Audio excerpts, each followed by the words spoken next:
Visakha Gangavaram port రోడ్డుపై స్థానికులు ధర్నాకు దిగారు.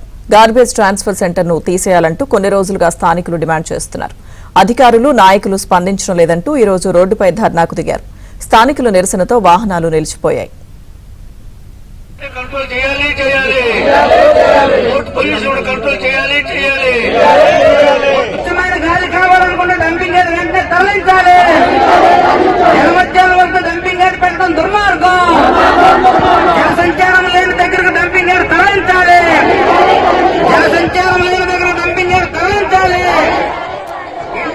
పదిహేను సంవత్సరాల నుంచి ఏదైతే 76వ వార్డు, గతంలో 52వ వార్డు, ఇప్పుడు 76వ వార్డు, ఇక్కడ ట్రాన్స్ఫర్ స్టేషన్ గతంలో ఇక్కడ డంపింగ్ యార్డ్ ఉండేది.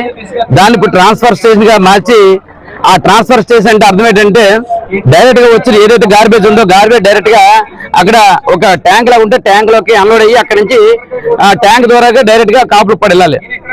ఆ ట్రాన్స్ఫర్ స్టేషన్ నుంచి నామకరణం చేశారు తప్ప ఇక్కడ డంపింగ్ చేస్తున్నారు. ఈ డంపింగ్ చేసి మీకున్న చుట్టుపక్కల ప్రాంతాలు ఏదైతే 16 గ్రామాలు, ST colony, Ramachandra Nagar, Swatantra Nagar, rickshaw colony, Gandhi Nagar, Burma colony, Pedakavarada, Cherukuvarada, Balacheruvu, Nadupuru, ఈ ప్రాంతాలు ఏవైతే ఉన్నాయో ఉన్న కన్నవనపాలెం, ఈ గ్రామాలన్నీ కూడా అందరూ కూడా ఏ పూటకి ఆ పూట తెచ్చుకునే పరిస్థితి. వాళ్ళు ఈ చుట్టుపక్కల వచ్చే ఈ డంపింగ్ యార్డ్ నుంచి దుర్వాసన, విపరీతం దుర్వాసన వస్తుంది. సాయంత్రం ఉదయం తెల్లవారు కాలేజీ పట్టుకుని కూలి పనికి వెళ్తే సాయంత్రం ఇంటికి వచ్చేటప్పటికి పిల్లలతో కూర్చొని భోజనం చేద్దాం అనుకుంటే అక్కడ తినే పరిస్థితి కనిపించట్లేదు. గవర్నమెంట్ అప్లై తీసుకునే కదండి మా అందరికి నివాస యోగ్యమనే కదండి గవర్నమెంట్ మాకు ఇచ్చింది ఇల్లు అవన్నీ. మేము ఇల్లులు కట్టుకున్న తర్వాత ఇక్కడ డంపింగ్ యార్డ్ పెట్టి ఎవరిని చంపడానికండి? మా పిల్లలు మేము బతుకుతామో తెలియట్లేదు, మా పిల్లలు బతుకుతారో బతుకురా కూడా తెలియట్లేదు.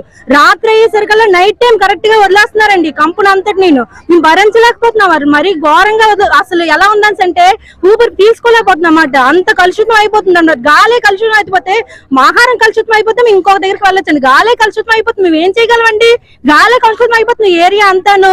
ఒకటి కాదండి, ఒక్కరు కాదు, చాలా ఏరియాలండి. మాది స్వతంత్ర నగర్ అండి. ఇదంతా కూడాను ఫుల్ గా స్వతంత్ర నగర్ అండి. చాలా ఏరియాస్ అంతటికి కూడా స్ప్రెడ్ అవుతుందండి. కొంచెం ఇక్కడ నుంచి చేంజ్ చేస్తే మంచిది. గవర్నమెంట్స్ కూడా స్పందించాలన్నమాట. మనుషులు ఉంటేనే గవర్నమెంట్ అండి. మనుషులే లేకపోతే ఏం పాలన చేస్తారంటే ఎవరైనా ఏం చేస్తారండి? మనుషులు ఒక్క ఉంటేనే కదా. ఈ మనుషులే ఉండట్లేదు, ఇక్కడ బతకలేకపోతున్నాము, చచ్చిపోతున్నాము. ఎక్కడెక్కడికో కొండలోకి వెళ్ళిపోవాలండి. పోషణార్థం ఊర్లోకి వచ్చామండి, టౌన్ లోకి. మా పోషణార్థం వచ్చామండి టౌన్